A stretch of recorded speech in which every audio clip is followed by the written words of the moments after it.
Good afternoon, everyone. Is my audio clear? Yes, sir. Okay. Sorry Yes, for the sir. delay. And I hope, as an instructor, I hope you have your books with you. The majority of rDNA class, if it were in physical classroom, would have been a tutorial every day. That means we would have to solve things and so on. So basically, now today also I would like you to do some things, and I'm trying to, because you have done some assignments, and I'm hoping that you have recollected many of the points from molecular biology, and you are able to solve those things. So try to keep your book and pen with you.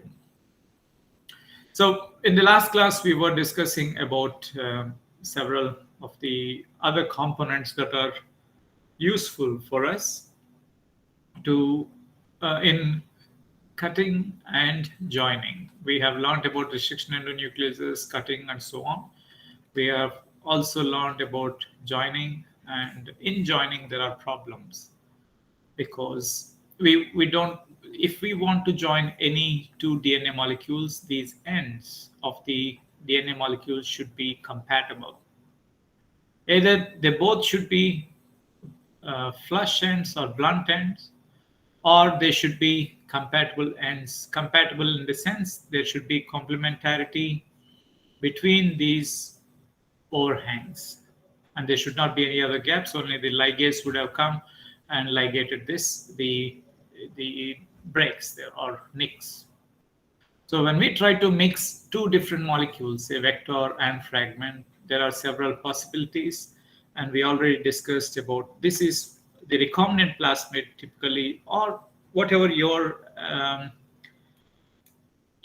requirement is in your particular type of the experiment that you're performing. There will be a type of molecule that you would want. There are other possibilities as well. As long as we don't reduce the other possibilities, the probability of our desired desired recombinant molecule will not increase. So we discussed about alkaline phosphatase in that sense, and alkaline phosphatase, as the name suggests, it removes the phosphate group, and therefore there will be OH and OH. Say if we have treated, say in this case, if we don't want vector religation, say if we have dephosphorylated the vector, say for example, I will put it in steps probably, let's see. And this is cut with DNA, assume blunt ends. Okay, that will be ease of explanation. So we have on the 5' side, we have phosphate. This is a phosphate group 5', and we have 3' OH. If there was a DNA molecule, say for example, I'm only showing one side of it, of the gene of interest. Assume this is the gene of interest or DNA of interest, and it would have phosphate here and OH, and it would have OH here and phosphate. So let's consider this as vector. If vector, one of the possibilities that we have discussed is, or we have to see it is, the more number of vector molecules are involved in the formation of unwanted possibilities, then the lesser this would become. There is also other problem which we will discuss when we are discussing vectors, because vectors can also grow in the bacteria as such, the plasmids, for example. We will talk about it at a later time. Right now, we are only trying to know the components that are available to us to make recombinant DNA. So here, if there was ligase, it would have made a seal something like this, right? Phosphodiester bond would form, the DNA is complete. If we have treated assume this has not happened, and assume that this is the vector with phosphate, OH, 3' OH, and 5' phosphate. If this was treated with alkaline phosphatase, then the phosphate group would be removed. So this phosphate on the 5' side is removed. And then if we had the gene of interest is not treated with the alkaline phosphatase. So first thing is, if this DNA molecule, is there a possibility for self-religation or not? That is what we need to look at. So here I circularized to see if there is a possibility of ligation. OH, right? When phosphate is removed, what you will end up is with 4 OH groups like this on 5' sides as well as on 3' sides. And there is no phosphate, so ligase cannot ligate this vector. So we are preventing the ligation of vector here, right? But let's see if it is a case in what will happen to the fragment or gene of interest and that of the vector. The vector would have been phosphate OH, and here is the 3' OH of, and here is the phosphate group. So the ligation can occur on this side of it, but cannot occur here. So if we want to see it as a circular DNA, like I have shown for in this case, where religation cannot happen, we will try to see it on both the sides, right? I'm trying to put the vector in a circular form because we want to make a circular recombinant DNA. And here is the vector, the fragment of interest. Assume blunt ends for ease.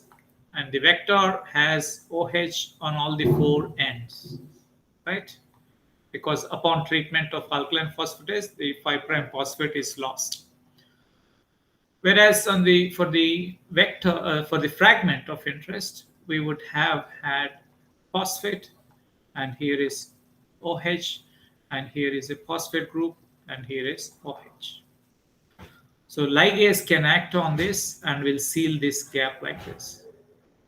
Ligase can also seal this gap here, but it cannot do anything with these because there is no phosphate group.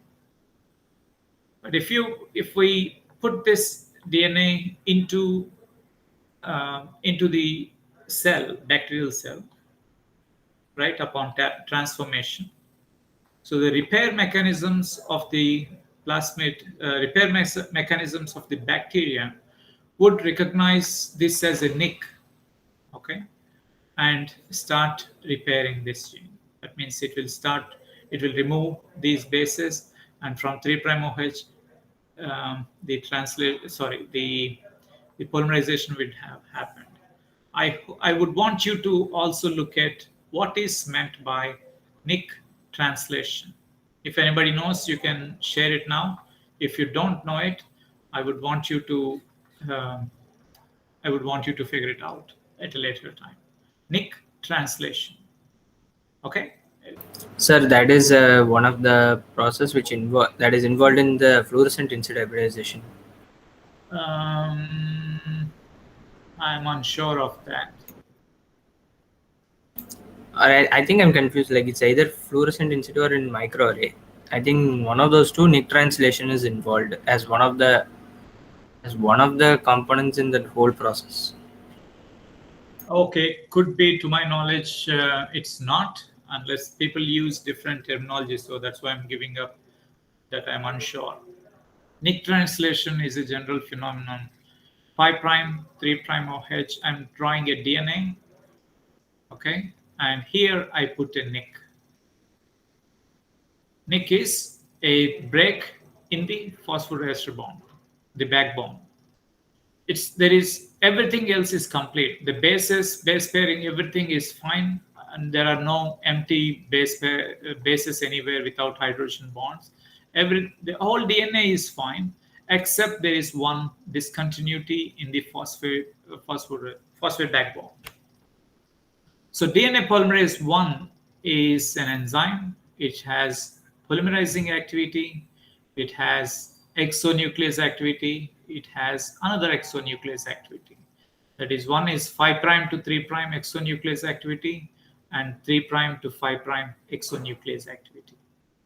So DNA polymerase 1, which is a polymerase which is involved in repair mechanisms also, which predominantly with repair mechanisms, it binds here. This is 3' OH, right? And here is the phosphate. So if there is ligase, it would have done, but typically ligase is usually associated only with replication, mostly. So what DNA polymerase 1 does is it will bind here and it will from 5' to 3'. It will use its exonuclease activity to degrade this DNA, okay, and simultaneously keep polymerizing from this area.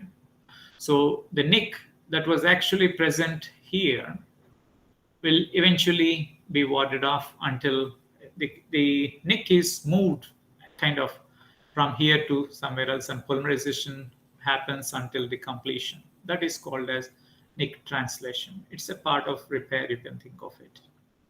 So if a DNA, why we are discussing it is, if a DNA is, a recombinant DNA is made, where the vector is treated with phosphatase, there is the complete phosphate backbone on one strand. On the other side, there is a nick. The same is the case on the other side of the vector as well. Sorry, the fragment. Okay, one strand has complete bonds formed. On the other side, there is a nick. So the repair mechanisms of the bacteria, and mostly DNA polymerase 1 or the ligases, can recognize these as damages of the DNA, and they would repair it. Okay, we will see this several times during this course in many protocols. So it's worth knowing. First thing, what are the substrates of alkaline phosphatase?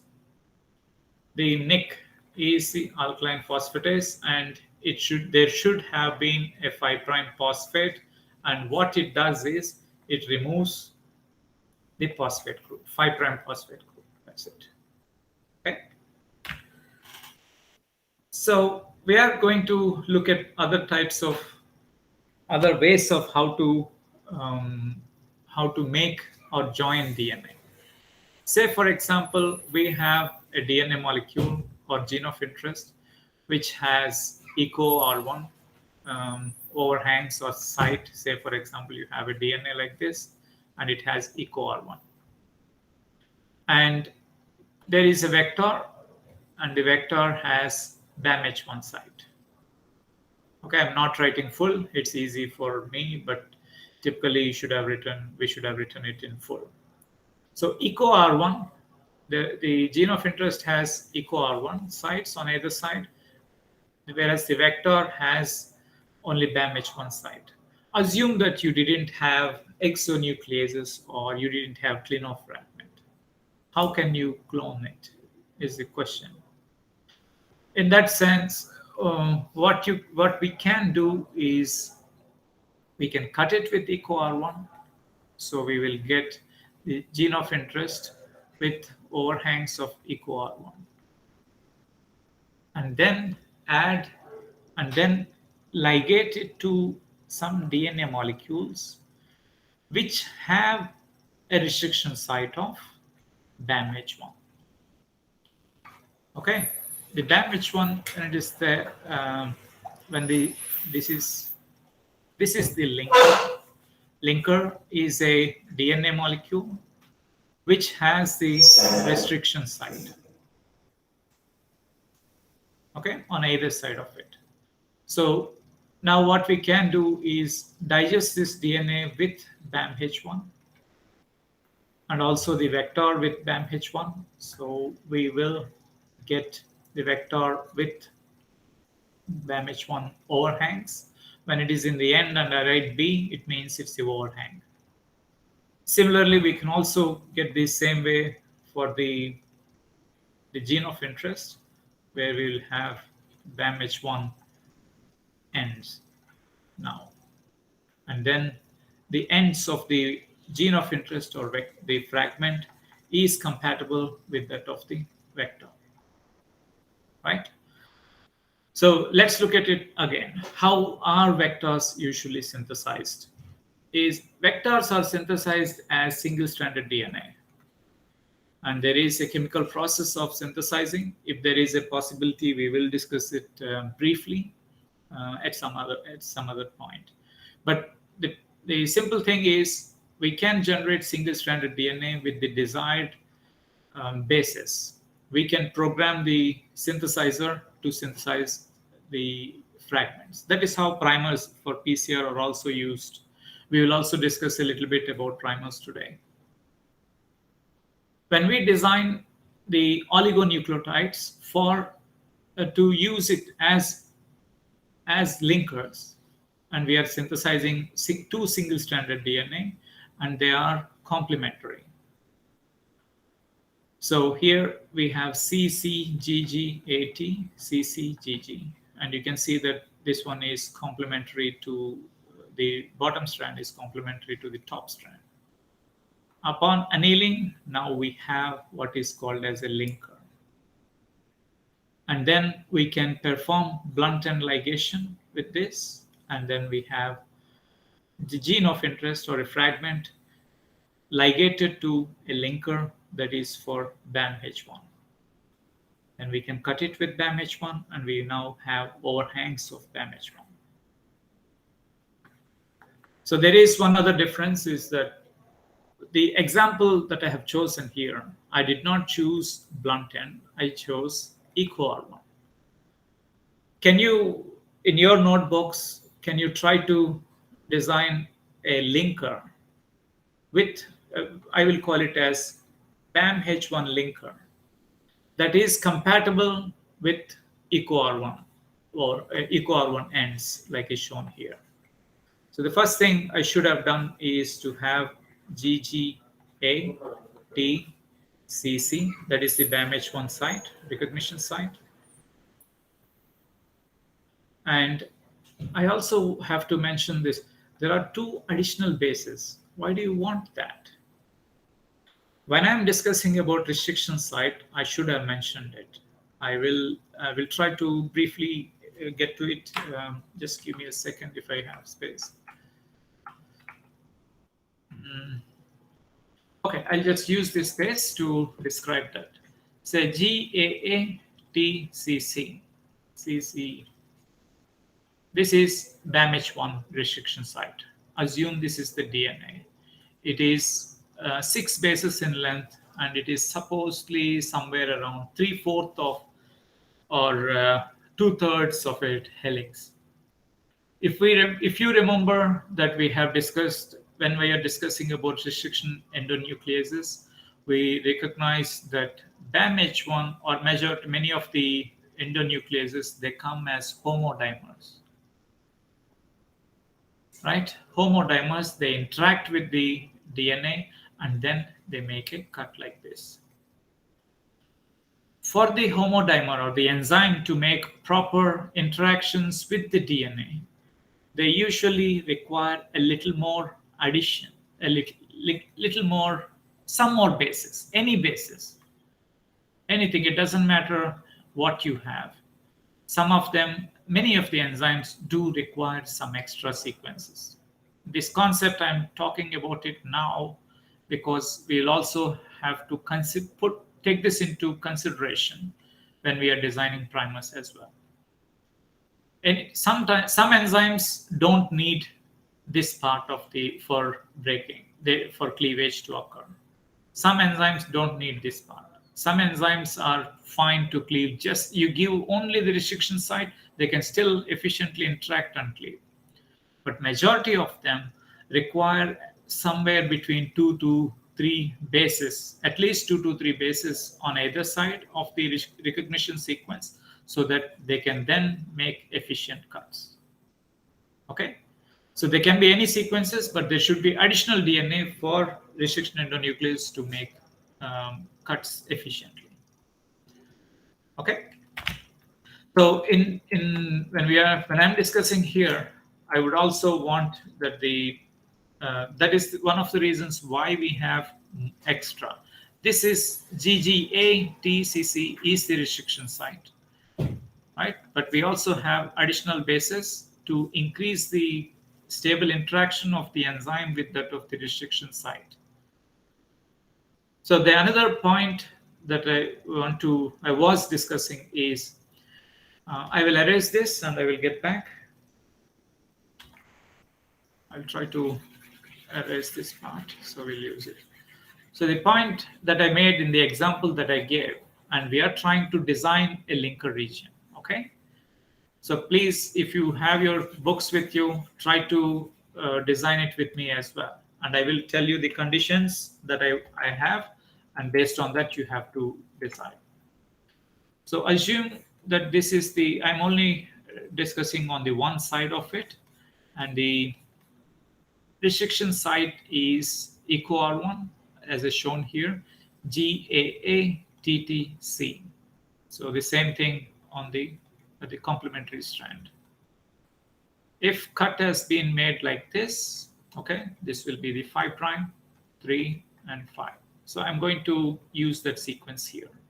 So the C overhang will be AA, TT, and C is here inside, and G is somewhere like this, right?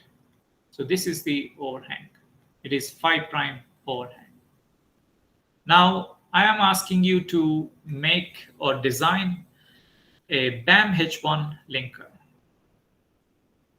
A question like this will come. I have a vector like this. I want you to design a linker for this purpose. How can you do it, and so on.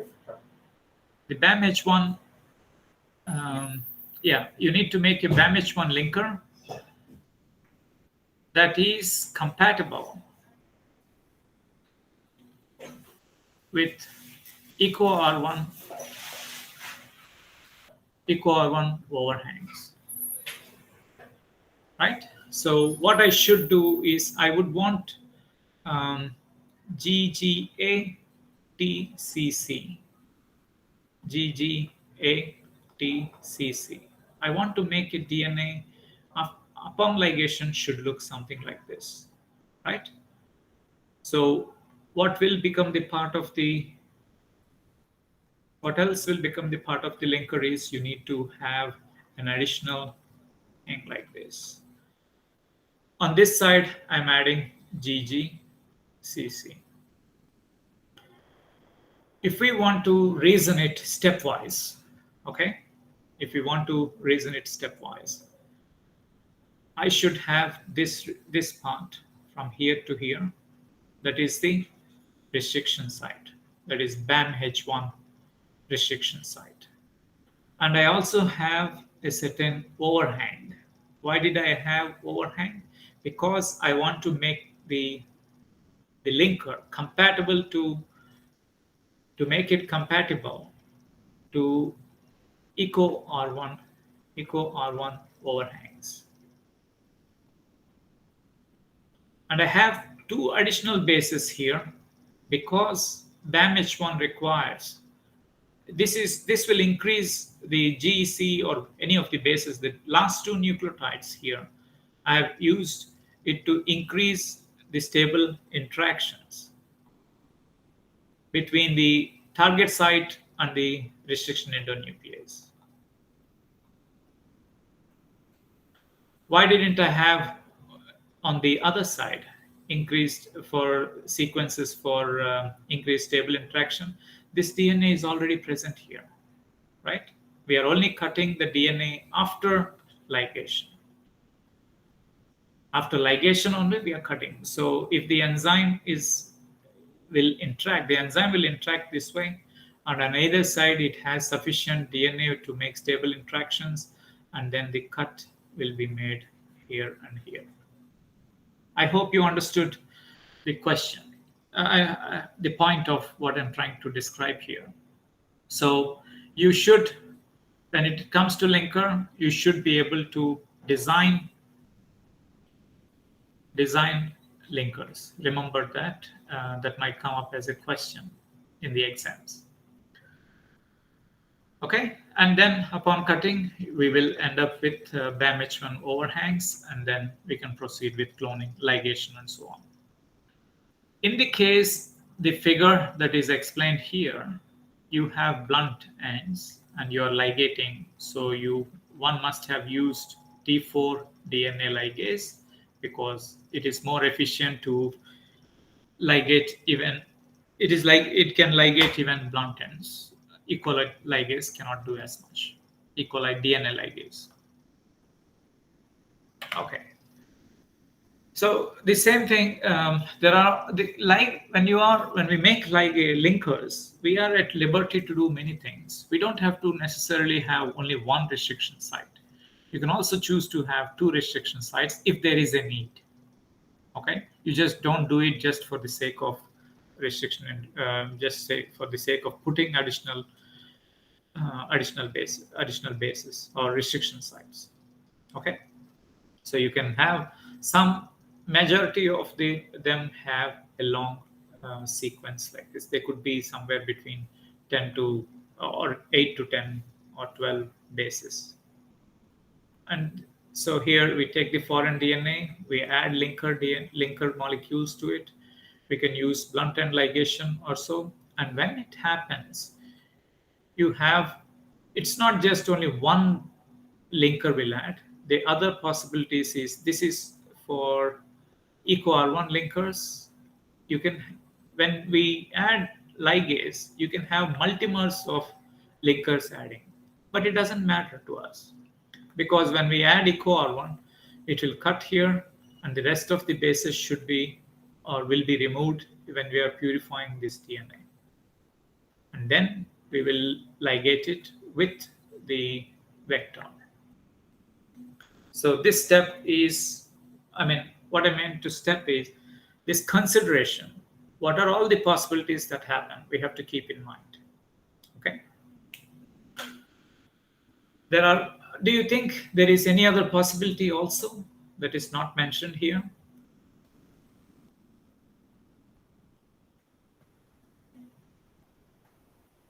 The foreign DNA or gene of interest can also form multimers, isn't it?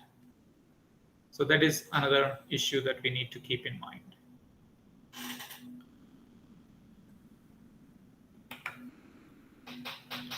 So, say for example, where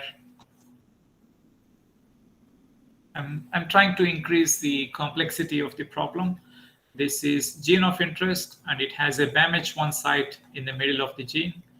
And here we have EcoR1. And the vector is having BAM-H1.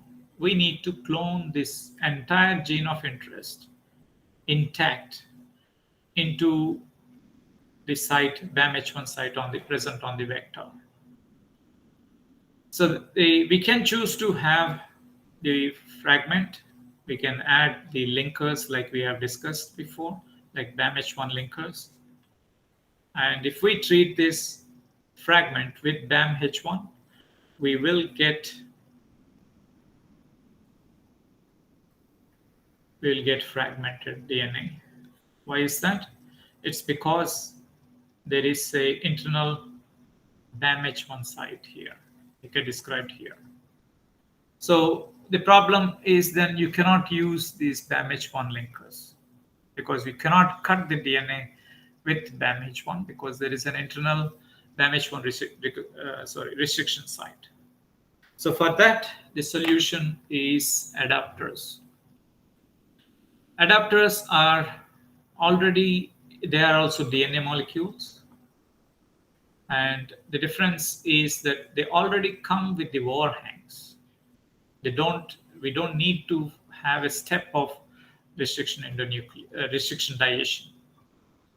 Say, if I want you to make an adapter for EcoR1 site, or for BAM-H1 site, then upon cutting with BAM-H1, this is the site that will be left. And so an adapter that will fit exactly in here should be, let me try one second.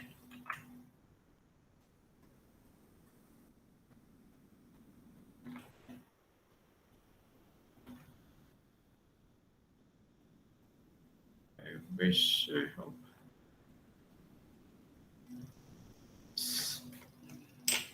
One second, please. Okay, next time we'll try to change it and use a different one.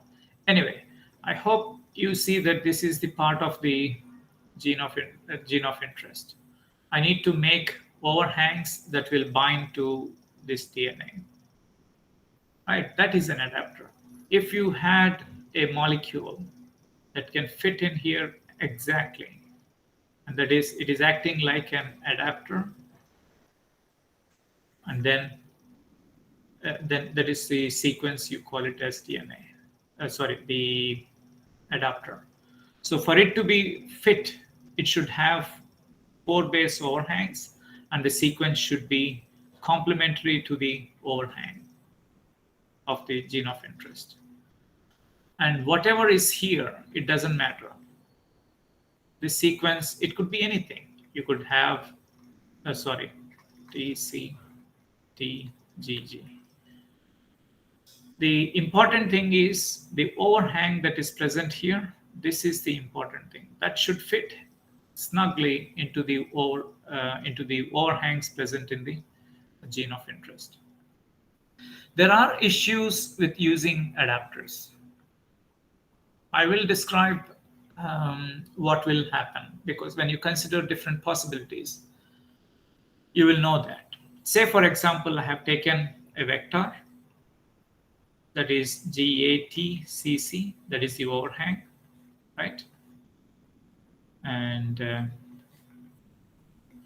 I'm also taking an adapter, CCCC, and then I need to have CTAG, right? This is the adapter I'm drawing on the other side. So assume we usually will take several adapters, right? Many, multiples of them. Same case with the gene of interest as well. So if we add ligase, what is likely to happen? Just look at what may happen. GGG and CCC, and then we have CTAG.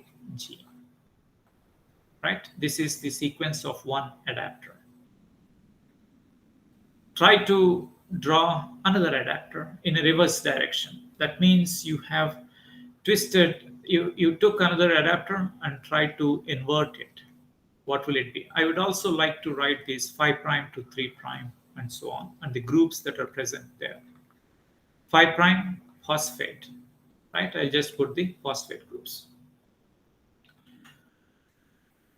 I will try to now put another adapter and see what would happen.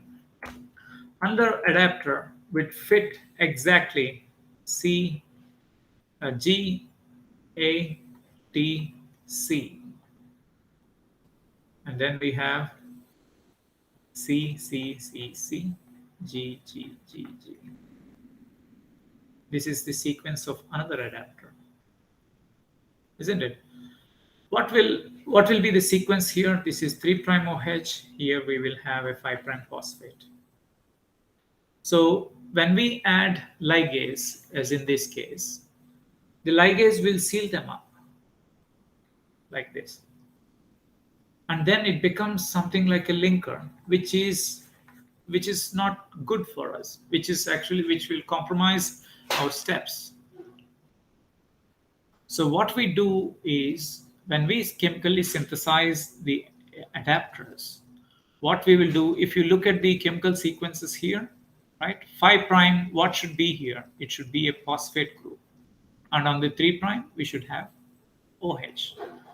5', we have phosphate, and 3', it is OH. One of the phosphate groups is removed here. Okay, on the side of adapter, and on the side of the overhangs. So if you look at the structure of the adapter here, you should be having 2 phosphate groups. But there is only one of it. The other one has been, when you are chemically synthesizing oligonucleotides, you can choose a way to not have a phosphate group on that particular 5' side. Or the simpler way could be like when we synthesize these oligonucleotides, the top strand is synthesized separately and the bottom strand is synthesized separately. And I'm just trying to explain how we can have only, we can remove the phosphate group from one of it. So the top strand, when you have, it is 5' phosphate and 3' OH, and the bottom strand 5' phosphate and 3' OH. You can treat this DNA with alkaline phosphatase. And what will it end up? It will have OH, also on the 5', it has OH. Now you can anneal these two to form adapters like this. And why are we doing it? We're doing it so that we can prevent this phosphate is not there, right? I'll try to draw that again in a while. Say, for example, now you have, now there is here, it will be OH and also here OH, because both are adapters, I'm saying here. Both are adapters, and we are preventing the ligation between these two. So not even on one strand, there can ligation happen between any two adapters. If you think of it about what would happen to the fragment, say this is the gene of interest, and this is the adapter. So it would not have a phosphate group here, it is OH, and this is 3' OH, and here the fragment would have phosphate group, and here it is OH. So when we add ligase, a bond will form like this. But on this other side, it will be open, which can be filled up upon transformation. So this is one of my favorite questions, like why should an adapter have the end groups different like this? Why is this phosphate removed is an important question.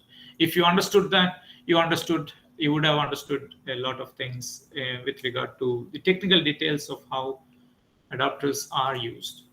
I want you to quickly compare what would happen. Say here is the gene of interest, and we have a lot of adapters we added.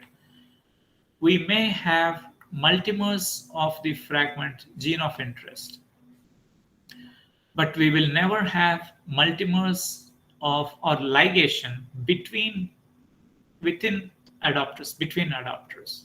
You will only see one adapter at any time. I hope you can see here, when it is linkers, we may have multimers of linkers, right? But in adapters, we will only have one ligation, right? So that is how it is actually useful. I hope you understood this. If not, I would encourage you to come back again, or you can ask question now itself also. Yes, somebody wants to ask? It was clear, sir. Okay, that's fine, good. But otherwise, you are more than welcome. Please don't hesitate to ask anytime. So that's with adapters. So adapter sequence also can have overhangs on either side based on your purpose and the overhangs of the fragment. Here the fragment has overhangs. If it were blunt ends, you would have needed only the blunt ends, right? So there are two ligation reactions when you are using adapters. First thing is you have to ligate it with the fragment of interest, then ligate it with the vector. They're separate events. So there is another enzyme that is called as terminal transferase. Terminus is the 3' OH. Transferase, it is a polymerase. It's a polymerase. And the difference between this polymerase, terminal transferase, and other DNA polymerases are, DNA polymerase is if you have to define by its activity, you would define it as DNA dependent DNA polymerase. That's the name of the enzyme in a way. DNA polymerases that are involved in replication and many other events, repair, and so on, they are all DNA dependent. This dependency is the root of all life, actually. We will discuss that at a later time if it is provided. What it means is the DNA polymerases would use the sequence that is present on a template, and only then DNA polymerase would bind here, then it would add the complementary sequences. That is meant by DNA dependent DNA polymerase. Whereas terminal transferase is a DNA polymerase, but it is not dependent on any template. So if there is a DNA like this with a 3' OH, and you add the enzyme terminal transferase, you give any nucleotides. You can give DGTP or total DNTP. That is deoxynucleotide triphosphates, nucleoside triphosphates.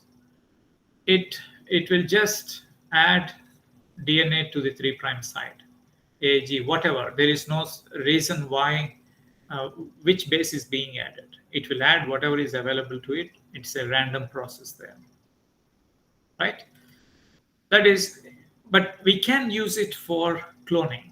When there are incompatible sites, we can create compatible sites by using terminal transferase. This is called as also homopolymer tailing. Here it is, homopolymer tailing. Homo is same, polymer multiples.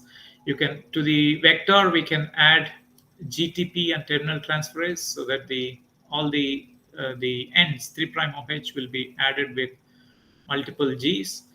To the insert, you can add a complementary to it, that is C, and then we will get multiple polymer of kind of multiples of C's on the ends, and because G and C are compatible, they would bind. One should remember that it depends on the enzyme also. More than 100 bases could be added, right? And here, when they bind, when you mix and anneal the vector and fragment, on both sides you have hundreds. And when they base pair, they will base pair like this. And the number of base pair holding these two DNA molecules together is somewhere near 300, at least 300 hydrogen bonds. So this is relatively stable because the number of hydrogen bonds between these two DNA molecules is more. And then when this is transformed into the cell, it can be repaired and the gaps can be filled up. And that is how one can also clone.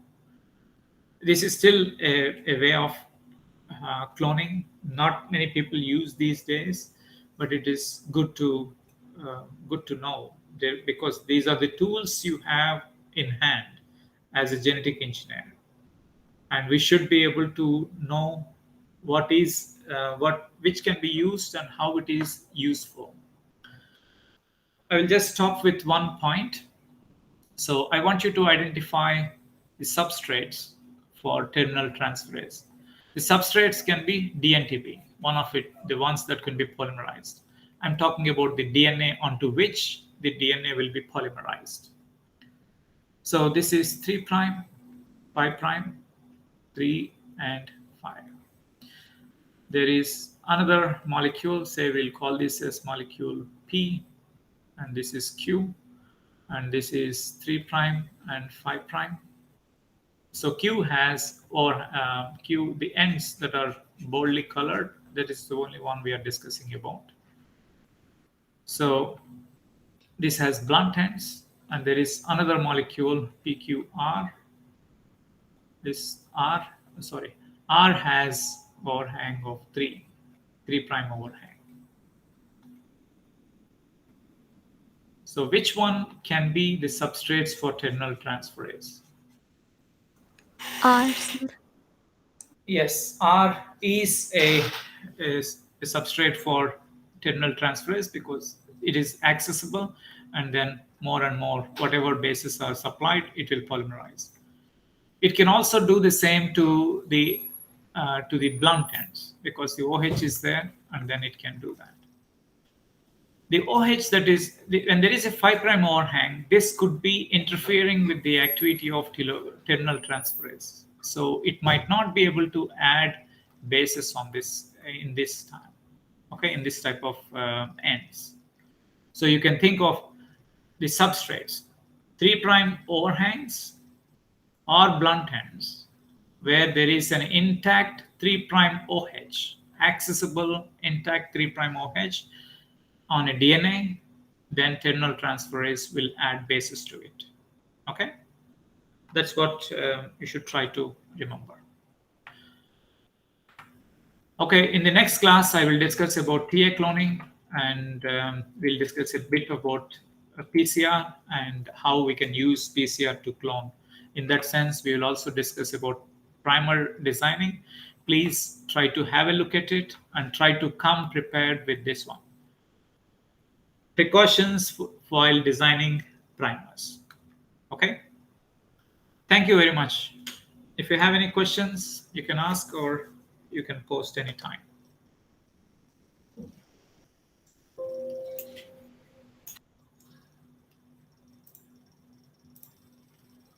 Thank you, everyone. Thank you, sir. So Yes, I have bye-bye. a Yes, please ask. Yeah, the rest can leave. If you...